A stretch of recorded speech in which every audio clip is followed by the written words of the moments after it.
오늘 말씀 보겠습니다. 오늘 말씀은 사도행전 1장 11절 말씀입니다. 사도행전 1장 11절 말씀 제가 봉독해 드리겠습니다. 이르되 갈릴리 사람들아 어찌하여 서서 하늘을 쳐다보느냐 너희 가운데서 하늘로 올려지신 이 예수는 하늘로 가심을 본 그대로 오시리라 하였느니라. 아멘. 여러분들 혹시 이런 경험 한 적이 있습니까? 제가 중학교, 고등학교 때 그렇게 모범생은 아니었습니다. 친구들과 함께 운동도 좋아하고 노는 것도 좋아하고 그래서 공부도 했지만 노는 것도 굉장히 좋아했습니다. 그럴 때 선생님이 숙제를 내면 선생님을 보면서 이 선생님은 숙제를 안 해도 되는 선생님, 저 선생님은 숙제를 해가는 선생님, 나름대로 파악을 하는 거지. 선생님이 숙제를 냈습니다. 근데 제가 볼 때는 선생님이 숙제 검사를 안 할 것 같은 거예요. 그래가지고 친구들에게 가서 이 선생님은 숙제 검사를 안 하니까 우리 해가지 말자. 하지 말고 우리 가가지고 축구하자, 놀자. 꼬드겼습니다. 친구들은 제 꼬임에 넘어가 숙제를 안 하기로 이제 결심을 하고 그리고 놀러 갔죠. 열심히 놀았습니다. 신나게 재밌게 놀았어요. 그리고 그 다음날 학교에 갔습니다. 제 예상으로는 선생님이 숙제 검사를 안 할 거라고 예상을 하고 갔는데 그때 따라 선생님이 왜 그러신지 각성을 하셨는지 숙제 검사를 하는 거예요. 그리고 숙제를 안 한 친구들에게 나와서 매를 때리는 것입니다. 제가 그때 제 친구와 함께 이렇게 불려가가지고 매를 정말로 많이 맞았습니다. 그때 매 맞으면서 숙제를 할 걸, 조금만 놀지 말고 할 걸 후회를 한 적이 있습니다. 여러분, 우리가 무엇인가 해야 되는 것을 하지 않을 때 나중에 벌을 받고 그럴 때 후회한 적이 혹시 있지 않습니까? 우리가 이런 것과 마찬가지로 우리가 신앙생활에서 우리가 이 세상에서 하나님을 믿고 살아가는 것이 중요한 이유 중에 하나는 우리가 오늘 살펴볼 것이지만 예수님의 재림 때문에 그렇습니다. 예수님께서 이 땅 가운데 오셔가지고 33년 동안 사역을 하시고 하늘로 올라가셨습니다. 그리고 올라가시면서 지금 오늘 말씀을 천사들이 하고 있는데요. 11절 말씀에 보면 이렇게 이야기하죠. 이르되 갈릴리 사람들아 어찌하여 서서 하늘을 쳐다보느냐 너희 가운데서 하늘로 올라가신 이 예수는 하늘로 가심을 본 그대로 오시리라 하였느니라 라고 이야기합니다. 예수님이 다시 오신다라고 하는 것입니다. 2000년 전에 예수님께서 그 아기로 태어났을 때의 예수님을 초림이라고 이야기를 하고요. 그리고 앞으로 이제 예수님께서 다시 오실 그날을 재림이라고 이야기를 합니다. 성경에 보면 말세라고 이야기를 하는데 그 말세는 예수님의 초림부터 재림까지 전체 기간을 가리켜서 말세라고 이야기를 하는 것입니다. 예수님이 다시 오겠다라고 이야기를 하는 거죠. 다시 오셔서 과연 무엇을 하시는가? 그 말씀이 우리가 외우고 있는 그 사도신경 안에 있습니다. 사도신경의 말씀에 보면 이렇게 이야기를 합니다. 사도신경 보면요. 저리로서 산자와 죽은 자를 심판하러 오시리라 라고 이야기합니다. 예수님께서 다시 오실 때는 그 이 세상의 사람들을 구원하거나 그들을 사랑하셔서 그들의 죄를 위해서 다시 죽으시러 오시는 것이 아니라 예수님은 심판하시러 오신다라고 하는 거예요. 그런데 사도신경에 보면 저리로서라고 이야기합니다. 혹시 그 저리로서가 어딘 줄 아십니까? 그 저리로서라고 하는 것이 어디냐면요. 바로 그 앞에 있는 하나님 우편에 앉아 계시다가 그 하나님의 우편에서 하나님의 때에 내려오셔서 이 땅의 사람들을 심판하신다라고 말씀을 하고 있는 것입니다. 이것에 관해서 예수님이 여러 군데 이야기를 했는데 그 중에 말씀을 몇 군데 찾아볼게요. 우리 마태복음 16장 27절 말씀을 한번 보겠습니다. 마태복음 16장 27절 말씀에 보면 예수님께서 이야기를 하십니다. 자, 마태복음 16장 27절 말씀 제가 읽어드릴게요. 인자가 아버지의 영광으로 그 천사들과 함께 오리니 그때 각 사람이 행한 대로 갚으리라 라고 이야기합니다. 그러니까 인자가 하나님의 영광으로부터 즉 하나님의 보좌 우편으로부터 천사들과 함께 옵니다. 예수님이 처음에 오셨을 때는 조용하게 왔는데 다시 오실 때는 모든 사람들이 전부 다 알 정도로 그리고 장엄하게 이 땅 가운데 오십니다. 그럴 때 뭘 하냐면 그때에 각 사람이 행한 대로 갚으리라 라고 이야기하면서 그때 하는 것에 대해서 마태복음 25장 31절과 32절이 조금 더 자세하게 이야기를 합니다. 자, 마태복음 25장 31절과 32절 말씀 볼까요? 자, 제가 읽어드리겠습니다. 인자가 자기 영광으로 모든 천사와 함께 올 때에 자기 영광의 보좌에 앉으리니 모든 민족을 그 앞에 모으고 각각 구분하기를 목자가 양과 염소를 구분하는 것 같이 하여 라고 이야기하죠. 뭐냐면 예수님께서 다시 오실 때 영광의 보좌에 앉습니다. 이것은 이 세상 모든 사람들을 통치하는 왕의 역할을 하는 거예요. 또 재판장의 역할을 합니다. 그때 32절에 보면 모든 민족이, 이 땅에 있는 모든 민족이 예수님 앞에 서게 됩니다. 그리고 예수님께서 그 사람들 가운데 구분을 하시기 시작하는 거예요. 그래서 한 부류는 양으로 구분을 하게 되고 한 부류는 염소로 구분을 하게 되는 것입니다. 그래서 이렇게 예수님께서 이 세상에 있는 모든 사람들을 양과 염소로 구분할 때 그 염소에 대해서는 어떻게 예수님께서 말씀을 하시냐면 25장 41절 말씀 한번 볼까요? 자, 25장 41절 말씀에 보면 이렇게 이야기합니다. 또 왼편에 있는 자들에게 이르되 저주를 받은 자들아 나를 떠나 마귀와 그 사자들을 위하여 예비된 영원한 불에 들어가라 라고 이야기합니다. 뭐죠? 이 세상의 모든 사람들을 예수님께서 심판하셔서 그 양은 오른편에 염소는 왼편으로 구분하시는 거예요. 그리고 왼편에 있는 염소들에게 예수님이 하시는 말씀이 너희들은 내가 마귀와 사자를 위해서 예비된 영원한 불이 있습니다. 지옥인 거죠. 너희들은 지옥으로 가라 라고 하는 것이고요. 오른편에 있는 양들에게는 예수님께서 뭐라고 하시냐면 자 34절 말씀도 볼까요? 34절에 그때 임금이 그 오른편에 있는 자들에게 이르시되 내 아버지께 복받을지어 나와 창세로부터 너희를 위하여 예비된 나라를 상속받으라 라고 이야기합니다. 오른쪽에 있는 사람들은 뭐냐면 야 너희들은 복받은 사람들이야. 복받은 사람들인데 뭐냐면 창세로부터 너희를 위하여 예비된 나라. 우리가 지난번에 예수님께서 하늘에 올라가시고 하나님 보좌 우편에 앉아 계실 때 예수님이 하시는 것에 대해서 두 가지를 살펴보았습니다. 그 첫 번째가 무엇이었습니까? 혹시 기억나세요? 그 첫 번째는 뭐냐면 우리의 처소를 예비하신다라고 이야기를 했죠. 그래서 우리가 앞으로 가야 될 하나님의 나라에 처소를 예수님께서 미리 맡아놓은 거예요. 예비해 놓으신 거예요. 그런데 지금 여기 보면 그 오른편에 있는 양들에게 너희를 위하여 예비된 나라, 예수님이 만드신 그 처소에 너희들이 들어갈 거라라고 이야기합니다. 그러니까 예수님께서 다시 오시는 그때 무슨 일이 일어나냐면 이 세상에 있는 모든 사람들을 예수님께서 심판을 하셔서 죄가 있거나 그런 사람들은 왼편에 염소로 그리고 하나님을 믿는 사람들은 오른편에 이렇게 넣으셔서 그때의 천국과 지옥으로 가는 일이 그때 일어나겠다라고 하는 것입니다. 예수님께서 다시 오실 그때는 예수님 내가 이제 예수님을 믿겠습니다. 예수님을 제가 몰랐는데요. 지금 보니까 예수님이 정말로 메시아네요. 내가 지금부터 믿겠습니다 라고 하는 것이 안 통한다라고 하는 거예요. 제가 숙제를 냈는데 숙제를 안 했어요. 그 다음날 선생님이 와가지고 야 숙제 검사 할 거야. 숙제 내놔. 숙제를 안 한 사람들은 이제 처벌을 할 거다 라고 이야기했을 때 제가 그때 선생님한테 손을 들고 선생님 제가 인제 알았습니다. 제가 숙제를 해야 되는데 안 해왔습니다. 지금 숙제를 해도 될까요? 지금 숙제하고 검사 맡겠습니다 라고 한다고 선생님께서 그래 지금 숙제하고 검사 맡아 라고 하겠습니까? 아니면 넌 내가 기회 준 적이 있는데 왜 그때 안 하고 지금 하려고 그러니? 너 나와 라고 하겠습니까? 두 번째겠죠. 예수님도 마찬가지예요. 이 땅 가운데 사람들한테 예수님을 믿으라고 그 예수님이 계신다고 그리고 마지막 때에 심판이 있겠다고 이야기를 했을 때 그때 믿어야 되는 것입니다. 그래서 예수님이 이제 오실 때 이제 내가 예수를 믿겠습니다 라고 한다면 그때는 늦은 거라고 하는 거예요.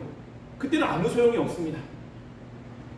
그래서 예수님께서 다시 오시는 그때가 있다는 거예요. 근데 그때 심판을 받는 대상은 어떤 대상이냐면요, 지금 이 땅 가운데 있는 살아있는 사람만 심판을 받는 것이 아니라, 우리가 요한계시록 말씀도 한번 볼까요? 지금 말씀을 이렇게 표해 두시고요. 지금 읽었던 마태복음 25장 표해 두시고, 그리고 요한계시록 20장 10절 말씀도 보겠습니다. 자, 요한계시록 20장 10절 말씀입니다. 자, 요한계시록은 신약 맨 마지막에 있습니다. 제가 읽어드릴게요. 또 그들을 미혹하는 마귀가 불과 유황 모태에 던져지니 거기는 그 짐승과 거짓 선지자도 있어 세세토록 밤낮 괴로움을 받으리라 라고 이야기합니다. 심판의 대상 가운데 누가 있냐면 사람들만 심판을 하시는 것이 아니에요. 누구도 있습니까? 미혹하는 마귀도 있습니다. 그러니까는 이 마귀는 이 지옥을 다스리는 그러한 대상이어서, 마귀가 지옥에서 지옥에 들어간 사람들을 괴롭히는 것이 아니라, 하나님께서 이 땅에 있는 이 자연 만물과 사람을 심판하실 때 그 심판의 대상 가운데 누구도 있습니까? 마귀도 있다는 거예요. 마귀도 심판을 받습니다. 그럼 마귀도 그때 어디로 가냐면 하나님이 마련한 불과 유황 못에 가서 그들도 거기서 괴로움을 당하고 고통을 당하는 거예요. 우리가 그것을 조금 전에 보았던 마태복음 25장 41절 말씀에 보면, 거기 예수님이 야 너네들 왼쪽에 있는 염소들 너희들이 들어갈 곳이 있는데 그 들어갈 곳을 대해서 이야기할 때 나를 떠나 마귀와 그 사자들을 위하여 예비된 영원한 불에 들어갈 거다 라고 이야기하는 거예요. 그러니까 예수님을 믿지 않는 사람만 들어가는 것이 아니라 누구도 들어갑니까? 마귀들도 들어가는 거예요. 마귀들도. 여러분, 마귀는 하나님과 대적하는 그 대적의 대상이 아닙니다. 하나님이 무엇인가를 하려고 할 때 마귀가 자꾸 하나님을 이렇게 방해해서 하나님이 하려고 하는 것을 방해하고 자꾸 하나님을 괴롭히고 하는 대상이 아니라, 마귀도 어떤 대상이에요? 하나님의 심판 가운데 있는 대상이에요. 마귀는 정해져 있습니다. 정해져 있습니다. 그래서 마귀는 분명하게 지옥이 정해져 있는 거예요.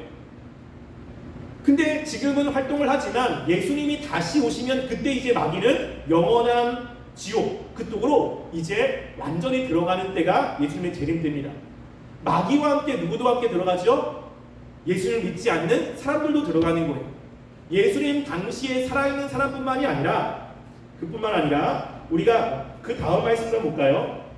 자, 요한계시록 20장 11절 12절 말씀 보겠습니다. 11절 12절 말씀 함께 읽어볼게요. 이걸 읽겠습니다. 시작. 또 내가 크고 흰 보좌와 그 위에 앉으신 이를 보니 땅과 하늘이 그 앞에서 피하여 간데 없더라. 또 내가 보니 죽은 자들이 큰 자나 작은 자나 그 보좌 앞에 서 있는데 책들이 펴 있고 또 다른 책이 펴졌으니 곧 생명책이라. 죽은 자들이 자기의 행위를 따라 책들에 기록한 대로 심판을 받으니 라고 이야기합니다. 그 심판의 대상 가운데 누가 있습니까? 12절에 보면 죽은 자들이 있어요. 이 죽은 자는 예수님이 다시 오실 때, 그리고 그때 죽어있는 사람들입니다. 1년 전에 죽거나 10년 전에 죽거나 아니면 1000년 전에 죽거나, 그 죽은 사람들로 그냥 죽고 나서 끝나는 것이 아니라 그 모든 죽은 사람들 가운데 큰 자나 작은 자나 무엇이에요? 지위가 있거나 아니면 지위가 낮거나 남자나 여자나 아니면 노인이나 어린아이나 모두가 다 예수님의 심판대 앞에 그때 서게 되는 것입니다. 죽으면 끝나는 것이 아니라 오늘 말씀에도 분명히 이야기하죠. 죽은 다음에도 예수님이 재림하시는 그때 죽은 사람들이 예수님 앞에 서게 되는 거예요.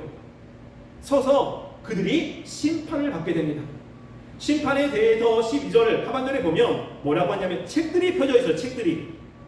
그 책이 펴졌고 다른 책이 또 펴져 있습니다. 책이 몇 권입니까? 2권이 있는 거예요.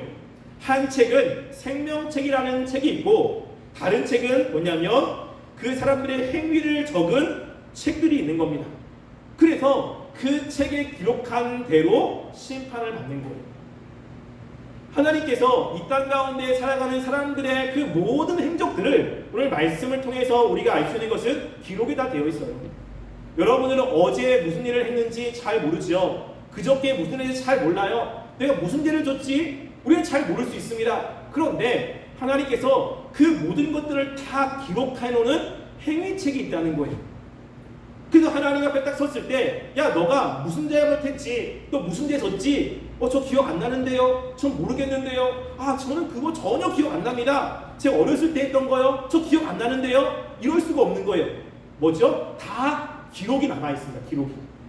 기록이 남아 있어서 언제 어떻게 뭘 했는지 그걸 가지고 심판을 하신다라고 하는 거예요.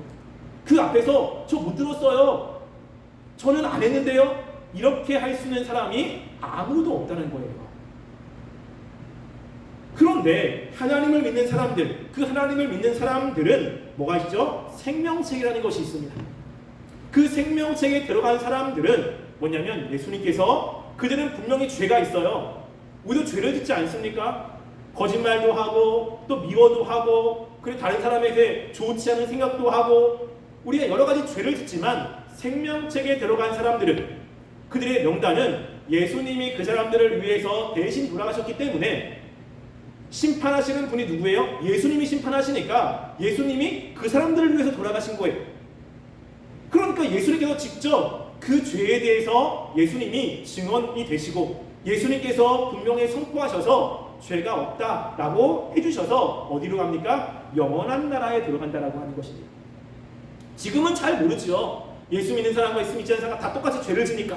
그런데 우리가 예수를 믿는 중요한 이유 가운데 하나는 그 심판하는 그때 어떤 사람은 지옥에 가고요. 어떤 사람은 천국에 가는 일이 있다라고 하는 것입니다. 그렇기 때문에 지금 우리가 그 예수를 믿는 거예요. 선생님이 숙제를 냈을 때 다 들었어요. 어떤 친구는 시간을 내서 숙제를 했습니다. 어떤 친구는 숙제를 안 했어요. 제가 친구들에게 이렇게 얘기했죠. 선생님은 숙제 검사 안 해. 야, 괜히 그렇게 시간 빼지 말고 우리 놀자 라고 했습니다. 그렇게 얘기했을 때 어떤 친구들은요, 그래? 진짜 숙제 안 해도 돼? 따라온 친구들이 있어요. 어떤 친구들은 아니야, 그래도 해야지. 혹시 선생님이 검사하면 어떡해? 야, 그때 그러면 난 맞기 싫어. 공부한 친구들이 있습니다. 그래서 숙제 검사하기 전까지 어떤 친구는 놀아요. 어떤 친구들은 숙제를 합니다. 애를 쓰죠. 근데 어느 때 그것이 달라집니까? 선생님이 숙제 검사하기 전까지는 숙제한 친구들이 바보 같아요. 어차피 숙제 검사 안 할 선생님인데. 그래서 노는 친구들이 좀 더 나은 것 같아요. 숙제를 한 친구들은 놀고 싶은 마음이 있죠. 그런데 그게 뒤집어지는 때가 있는 거예요. 언제냐면 숙제 검사를 하게 되면 그때 숙제를 한 친구들은 안 혼나고요. 숙제를 하지 않은 친구들은 혼나게 되는 때가 있다는 것입니다. 그게 예수님의 재림이라고 하는 거예요. 그때는 후회도 소용이 없다는 것입니다. 성경은 명확하게 이야기합니다. 예수님이 오신 것처럼 처음에 2000년 전에 오신 것처럼 앞으로 그 간대로 그대로 오신다라고 하는 거예요. 여러분들이 지금 힘든데 예배를 드리는 거, 지금 힘든데 와서 말씀도 읽는 거, 예배 드리는 이것들이 왜 우리가 예수님을 그렇게 믿습니까? 어떻게 보면 지금 친구들은 놀아요. 친구들은 잔다고요. 친구들은 하고 싶은 거 다 합니다. 근데 나는 이 시간에 와가지고 예배도 드리는 거예요. 가가지고 하고 싶지 않은 것도 하고 있는 거예요. 우리가 볼 때 그들이 부러울 수도 있습니다. 그들처럼 하고 싶은 마음도 분명히 있을 수 있습니다. 그런데 언제 그것이 뒤집어지죠? 예수님이 다시 오시는 그때 뒤집어집니다. 다시 오는 그때 정말 예수님을 잘 믿고 주님께 나간 사람들은 예수님께서 그들을 인정해 주시고 칭찬하시지만 예수님을 믿지 않고 마음대로 살았던 사람들, 그리고 예수님을 의지하지 않았던 사람들은 그때 어떻게 되냐면 예수님께서 심판하셔서 지옥으로 가는 거예요.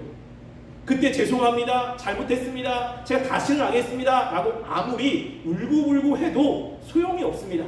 그때는 끝나는 겁니다. 여러분들이 신앙생활 하는 거 때로는 힘들죠. 때로는 다른 사람이 부러울 수도 있습니다.